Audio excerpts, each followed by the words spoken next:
Pasti pertanyaannya lari ke situ. Enggak nanya itu. Coba Ibu Natalia. Nanya disuruh bertanya, pertanyaannya dikasih pertanyaan. Saya mau maksa untuk bertanya itu lagi. Oke, memaksa dia. Ya baik, gak masalah kalau dia maksa. Gini Bang pertanyaannya, boleh nggak membunuh manusia, manusia yang benar menembus dosa yang orang bersalah? Boleh nggak Bang?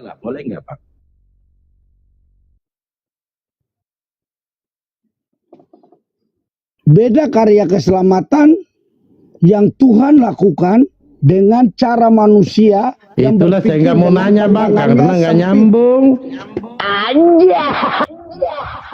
Yang saya menggiring tadi Bang Dablo dengan Ustadz Alif, bahkan Ibu Idul Fitria bertanya terkait kenapa Yesus juga mati. Nah, di situ. Yang aku tanya, boleh nggak membunuh orang benar, menutupi, menanggung dosa orang yang bersalah, boleh nggak Bang? Ya itu hak Tuhan. Saya nggak berbicara hak Tuhan, jawab aja boleh. Selesai. Oke, saya menjelaskan ya. Iblis itu pendakwa. Iblis akan mendakwa setiap perbuatan yang Allah lakukan. Allah itu tidak mau melangkah salah di tengah-tengah perjalanan kehidupan manusia. Nah sekarang dengan dosa yang sudah dibuat Adam dan Hawa di Taman Eden sana, siapa yang harus mengganti itu? Sedangkan kuasa iblis pada saat itu sebelum Yesus datang, kuasa iblis itu menguasai dunia. Contoh, Yesus menyembuhkan seorang janda yang sakit bungkuk di bait Allah. 18 tahun Yesus mengatakan dia diikat oleh iblis. Pertanyaan saya apa Bang? Nah ini saya cerita terkait dengan, saya menggambarkan terkait dengan segala sesuatu yang iblis mendakwa ini. Oh. Jadi Anda harus paham. Gak mau dengerin, dia tuh soalnya gak mau dengerin kita Bang. Dia tuh pengen ngomong aja. Bukan, penjelasan yang kalian berikan nggak ada dalilnya. Kalau saya tunjukkan dalilnya. Karena ada juga dalilnya, jangan membunuh orang yang benar. Enggak, itu aku bertanya. Saya bertanya. Boleh nggak saya bertanya? Jandanya anak berapa itu loh, ditanya Ustadz Alif itu loh, jandanya anak berapa Pak? Ya. Jandanya anak berapa? Ceritanya itu, jandanya anak berapa? Pertanyaan Bang Dalbo. Janda itu sebutan anak, kan nggak nyambung kan ya Allah. Kenapa sih ada pasien kayak gini Bang Dalbo? Aduh, makanya dari tadi aku nggak ngomong sama dia ya kayak gini ini. Nah, posisi Anda, Ibu Natalia Iriani 04, ya, saya sebut namanya langsung lengkap ini, ya. Yang ditanyain janda kok malah saya bukan janda Pak. Yang ditanyain janda bukan saya bukan janda loh. Kok malah saya yang dibahas?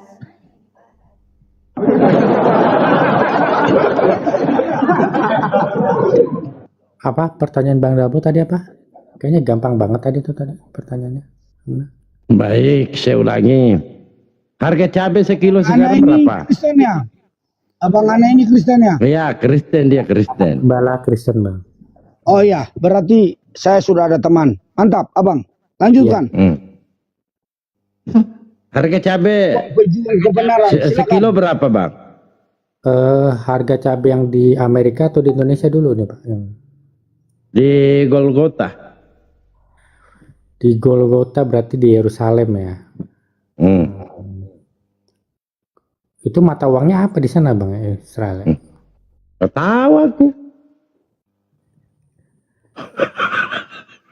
Mata uangnya kalau nggak salah, Iran. Mata uangnya nama Iran. Turun dulu dia. Dia mau ditanya. Iya, tadi nanya apa sih? Boleh nggak, Bang Dalbo, saya boleh bertanya nggak terkait dengan iman kalian? Nah. Boleh, cuman sekali bertanya. Kalau kamu ditanya, boleh nggak sekali-kali jujur? Kan Sekali dari tadi aja jujur. abang pertanyaan banyak dan saya jujur kan memberi dalilnya di dalam Alkitab. Apa Tapi yang saya tidak jujur? ditanya Saya apa, jujur ya, jawabnya Bang. apa? Bang Dalbo, saya paling takut menyelewengkan firman Tuhan. Saya paling takut. Yang kan dari awal saya bertanya, penyembah benar itu apa? Kamu nggak mau jawab. Ya, itu mau jawab gimana? Betul nggak Natalia? Ada nggak jawabannya? Betul, nggak ada jawabannya dari tadi. Dari tadi Oh, saya mana-mana sudah nggak nyambung. jawab sampai saya tunjukkan ayat Yesaya, Matius dan nubuatannya terjadi di Matius. Masa saya belum Yesaya kan jawab? Allah penyelamat. Aduh. Nah, di Yesaya kan Gimana sih? Allah penyelamat. Izinkan saya bertanya dulu, Baik. Bang Dablo. Aduh, Nah, silakan Bang Dalbo, izin bentar Bang Dalbo sebelum dia nanya, mending aku Silakan, baca silakan. ayat emas dulu boleh ya Bang Dalbo ya? Boleh. Daripada dari tadi dengerin dia nggak nyambung ya kan? Grisen dengerin ya, ini firman Tuhanmu ya, saya mau baca ini ada ayat emas dari Yehezkiel 23 yang ke-20 dan selanjutnya ya. Ia birahi kepada kawan-kawannya yang bersendal. Oh mau dibuka. Yehezkiel 23, 20. Au. Betul ya. Ia birahi kepada kawan-kawannya yang bersendal, yang auratnya seperti aurat keledai, dan zakarnya seperti zakar kuda. Engkau menginginkan kemesuman masa mudamu, waktu orang Mesir memegang-megang dadamu dan menjamah-jamah susu kegadisanmu. Ini kok ayat emas sekali ya? Haruskah ini firman Tuhanmu kayak begini nih yang tertulis? Udah, Ah, Anda tadi sebut Mesir. Itu jawabannya. Mesir kota pesundal. saya nggak nanya Anda tadi itu, kan udah baca saya tuh nggak ada Mesir. nanya itu. Yang saya tanya, Mesir itu haruskah? melambangkan apa? Saya nggak nanya itu. Ini loh dari tadi kan apa yang ditanya nggak nyambung gitu loh dengan jawabannya. Yang saya tanya, haruskah firman Tuhan Mbak, ditulis dengan sedemikian? Ayat ini Itu loh yang saya tanya. Kenapa sih firman Tuhan tuh harus ditulis seperti ini gitu? Pantas ditulis kayak gini. Ya, Mbak Natali kan kalau nggak birahi nggak hamil. Nggak ada yang salah dari ayat itu. Oh, kalau masalah saya birahi dengan suami saya itu kan tidak ada yang tertulis di mana-mana, apalagi diceritakan kemana-mana. Ya kan, sesama manusia aja menceritakan masa-masa birahinya aja tuh tidak fantas. Nah, ini apalagi firman Tuhan gitu. Kenapa kok firman Tuhan menceritakan seperti ini gitu? Ia birahi kepada kawan-kawan yang bersendal, auratnya seperti aurat keledai, yang zakarnya seperti zakar kuda. Kan kalau saya membicarakan barangnya suami saya aja kan di depan umum ini kan tidak fantas gitu ya kan. Nah ini kok Tuhan malah membicarakan sebuah aurat ya yang dikatakan di situ auratnya seperti aurat keledai, zakarnya seperti zakar kuda. Kok firman Tuhan kayak gini sih? Kok firman Tuhan kayak begini? Gimana tuh firman Tuhan kok? Apa tidak ada kata-kata yang lebih gimana gitu ya? Apa memang ini adalah kata-kata yang terbaik gitu menurut Tuhan Anda? Kenapa ya seperti itu?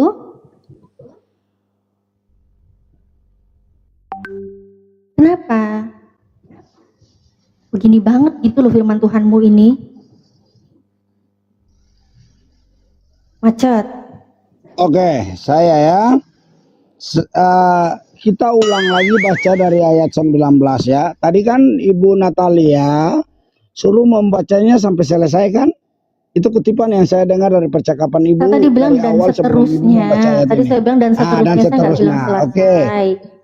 Dan seterusnya. Oke, saya baca ya. Boleh izinkan saya baca lalu saya menjelaskan ya. Ya. Boleh. Ia melakukan ayat 19 dan seterusnya. Ia melakukan lebih banyak lagi persundalannya sambil teringat kepada masa mudanya. Waktu ia bersundal di tanah Mesir. Ingat garis bawahi tanah Mesir persundalan. Ya, Mesir itu melambangkan apa sekarang? Sabar, ya. Sabar. Terus saya baca ayat 20. Ia birahi kepada kawan-kawannya, bersundal, dan auratnya seperti aurat keledai, dan sakarnya seperti sakar kuda. Sabar dengar. Ya, sabar. Engkau menginginkan.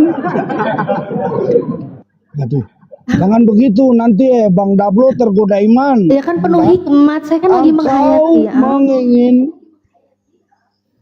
Sejak kapan Islam ada hikmat?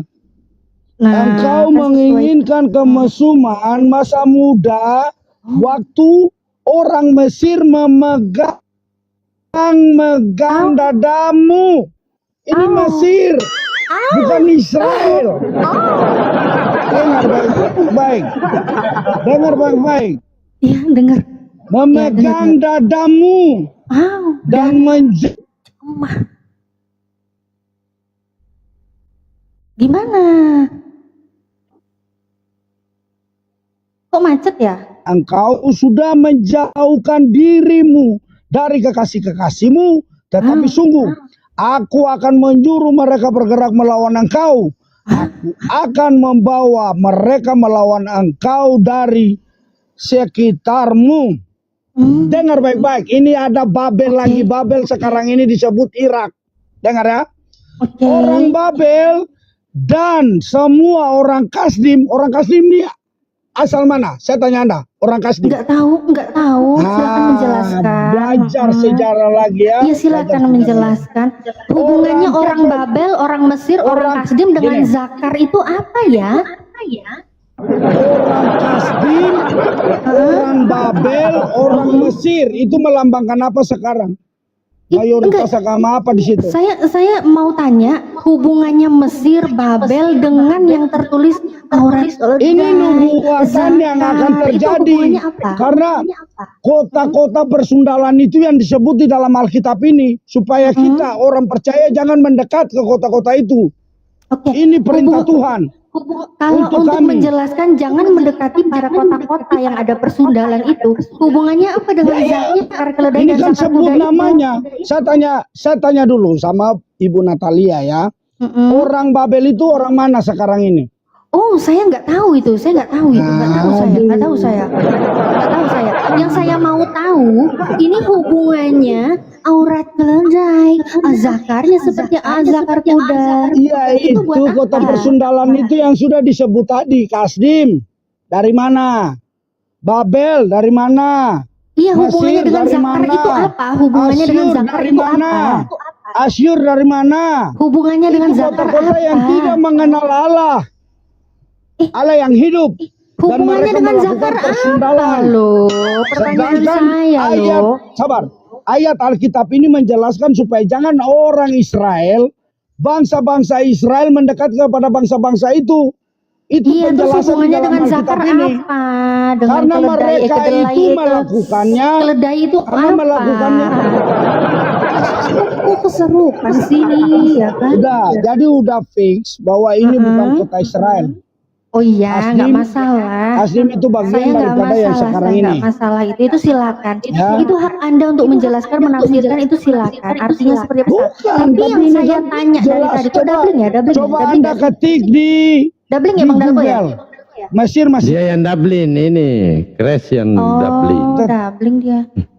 tetap nama Mesir, tapi Babel. Iya, Coba iya nggak masalah. Cek. Anda Iya, dia ketik. yang Tidak, saya tidak doubling. Iya. Saya tidak pakai sound. Saya tidak pakai sound, Bang Dablo. Itu yang Dublin mungkin tadi keluar atau gimana.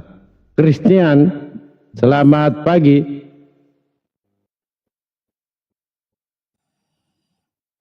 Halo. Anda mau buka ayat ini? Ayat Christian. ini menjelaskan terkait dengan iman kalian. Bukan Zakarnya iman itu Israel. maksudnya apa? Hubungannya apa? Tuhanmu itu lo piye toh? Kok yo berfirman pakai kata-kata zakarnya seperti zakar kuda yang menjamah-jamah susunya. Itu kenapa Tuhan Anda kok pemilihan katanya kayak gitu? Minta maaf sebelumnya Bunda Natalia, minta maaf. Anda sudah pernah melihat Arab punya enggak? Kok Kok gak apa yang Arab punya apa? Parfum. Iya, maksudnya iya parfum lah, parfum. Ah, Oh, parfum Arab, Minta maaf. parfum Iya, Arab, iya, parfum iya, Arab. parfum. Sudah ya? Parfum kan? Gamis, Iya, parfum. gamis Arab, Iya. sorban Arab Ah, ya. Terus yang saya tanya ini zakar pernah. ini maksudnya apa? Zakar terus menjamah-jamah susu, memegang-megang dada keperawanan. Ini kenapa Tuhan harus berfirman sampai kayak begitunya? Kenapa pakai pemilihan kata seperti itu gitu loh? Kenapa? Saya menjelaskan buat Bunda Natalia bahwa dari awal saya sudah menjelaskan itu kota-kota persundalan yang disebut di dalam Alkitab Bible ini supaya jangan bangsa Israel yang mengenal Allah jangan mendekat ke situ. Itu penjelasannya Ya, disampaikan. itu penjelasannya baik. Baik penjelasannya, nasihatnya seperti itu. Yang saya Kota-kota yang tanya, tadi disebut, sebentar, kamu jawab nggak nyambung dengan pertanyaan saya. Saya tanya, pantaskah Tuhan berbicara, dia berfirman, bahkan diabadikan menjadi sebuah kitab suci Anda, tapi tertulis dengan narasi kata-kata yang seperti itu, yang zakarnya seperti zakar kuda, aurat-aurat keledai, menjamah-jamah susu, memegang-megang memegang-megang susu, yang ada keperawanan susu apalah itu, kenapa harus seperti itu gitu loh? Kenapa? Ekstrim.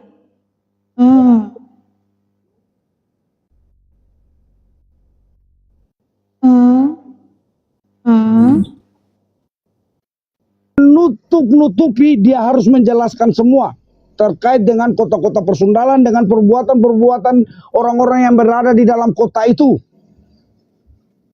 Sehingga manusia yang disebut bangsa pilihan Allah Israel tidak boleh menjamah ke situ, tidak boleh mendekat ke situ. Karena semua sudah tahu. Semua sudah tahu. Pada saat Adam dan Hawa jatuh ke dalam dosa setelah mereka makan buah pengetahuan baik dan buruk. Ya tapi kan tuh buah pengetahuan bukan itu buah percakapan Allah. dadamu. Bukan buah-buah susu yang dijamah-jamah kan, bukan itu buahnya beda gitu loh ya kan. Beda Gini, buahnya. Sudah dengar Jangan belum jangan penjelasan disamakan saya dong bahwa dosanya Adam manusia Hawa sudah tahu dengan yang di sini. baik dan Buahnya aja buruk. udah beda loh Bambang. Yang satu buah pengetahuan, ya kan nggak masalah gitu loh mau disebutkan buah pengetahuan. Orang pun akan mendengar dengan berpikiran yang oh buah pengetahuan, ini levelnya tinggi nih, level tinggi nih.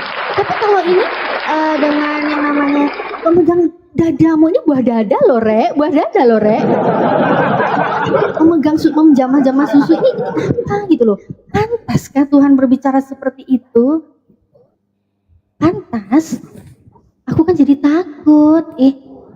Ya, saya baca lagi ya di ayat 26-nya.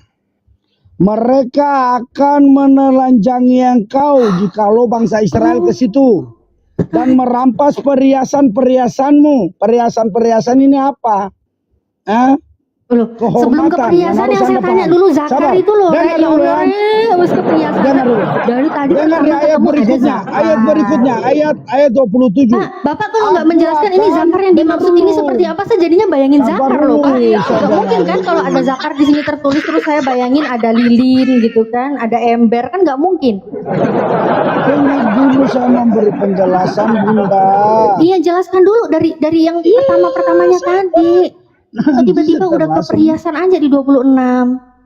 Dari 20-nya aja belum dijelaskan. 27 lagi ya, 27 lagi. Ini hukuman untuk Mesir. Diloncat, Aku akan membuat engkau menghentikan kemesumanmu dan persundalanmu sejak dari tanah Mesir, sehingga engkau tidak lagi melirik kepada mereka dan tidak lagi mengingat orang Mesir. Itu janji Allah kepada kaum Israel supaya jangan masuk lagi ke kota persundalan itu. Coba Di Mesir, gitu. fokus dulu Bang. Yang berbuat persundalan di Mesir itu orang apa Bang? Orang Mesir. Yerusalem yang melakukan di sana. Siapa katakan Yerusalem? Coba dibaca empatnya. Ini berbicara tentang kakak beradik. Ohala dengan siapa ini? Ohaliba. Itu orang Yerusalem yang bersundal. Sabar. Nama-nama Arab. Sabar. Ini orang Yerusalem bersundal di tanah orang. Dia mengotori tanah orang. Nggak tahu malu ya. Masa nggak baca Bibelnya? Jadi, oh Halibah ini orang Yerusalem. Dia bersundal di tanah orang. Paham ya Bang? Jadi jangan nuduh-nuduh Mesir. Ini Justru ya. Mesir di sini dikotori oleh Oke. Yerusalem Anda dengan punya cara bersundal. penjelasan yang tadi di ayat 4. Kita kembali, kita lihat lagi. Silakan baca Ya. coba. Ya. Kita baca dari ayat 1 ya. Datanglah firman Tuhan Dulu ya Bang kepada Dabu ya. Titip Bang, tadi aku soalnya masih belum ketemu jawaban yang tadi itu Bang ya. Betul. Oh, jangan Silakan. lari, jangan lari dulu, jangan. Enggak lari dia. Sarapan, aku sarapan di sini Mau ambil- doang. Di situ doang dia dengar. Silakan. Oh tuduh pula Mesir. Silakan coba baca. Baca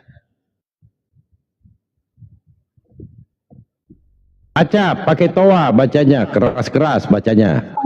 Bang, zakarnya jangan sampai lepas Bang, yang tadi saya tanya Bang. Iya, saya mau masuk ke sakar nanti. Cuman dia supaya dia tahu pelaku sini ini dari mana. Ya, lanjut Bang. itu. Lanjut.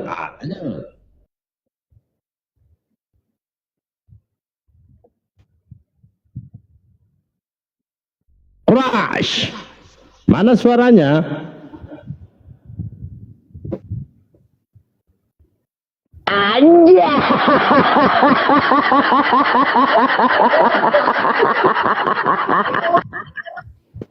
Bang, masih bernapas kah?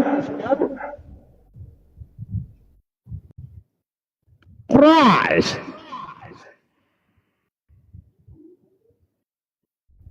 Hello. Cry.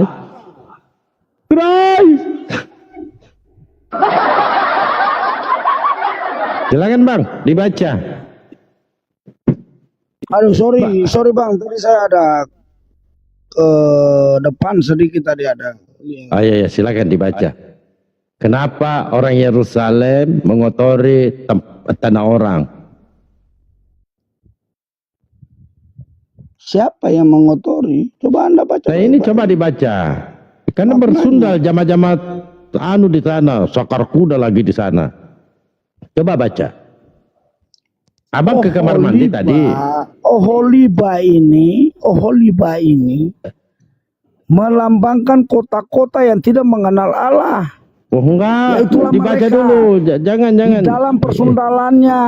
Coba dibaca dulu lah. Dibaca tadi mau baca semangat. Tadi baca saya rasa di kamar mandi. Cuma abang lihat, wah, kok Yerusalem ya yang melakukan persundalan ini di Mesir. Ini adalah lambang daripada Ya coba dibaca dulu. bangsa-bangsa yang tidak mengenal Allah. Enggak ada yang gitu. Baca dulu lah.